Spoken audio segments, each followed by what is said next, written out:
வணக்கம் நண்பர்களே, நான் உங்கள் ஜேசிபி மணி. இந்த வண்டியில் பிரேக் பிளேட்டு சேஞ்ச் பண்ணியிருக்கு. அது எப்படி பிளேட் வந்து 1 by 1 கவுண்டர் பிளேட் எப்படி, பிஸ்டன் பிளேட் எப்படி வைக்கிறதுன்றது காமிக்கிறேன் பாருங்கள். க்ளீனாக 1 by 1 பாருங்கள், அப்போ தான் உங்களுக்கு க்ளீனாக தெரியும். கடைசி மட்டுக்கு பாருங்கள். ஒரு ஷேர் பண்ணுங்கள், சப்ஸ்கிரைப் பண்ணுங்கள், ஒரு லைக் பண்ணுங்கள். ஓகே நண்பர்களே, கடைசி மட்டுக்கு பாருங்கள், அப்போ தான் உங்களுக்கு கிளியராக தெரியும். பாருங்கள், பிளேட்டெல்லாம் க்ளீனாக லாக் பண்ணிவிட்டு இப்போ அது ஹவுசிங்கில் வைக்கணும். அது பாதி ஹவுசிங் அவுத்துட்டு தான் வரணும். அதை வச்சுட்டு அதுக்கப்புறமா எடுத்து ஃபிட் பண்ணுறது. ஓகே, கடைசி மட்டும் பாருங்கள், அப்போ தான் நான் போடுற வீடியோ ஒன்று வந்து உங்களுக்கு கரெக்டாக சேரும்.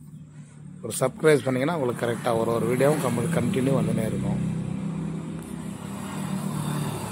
ஓகே நண்பர்களே, நன்றி, வணக்கம்.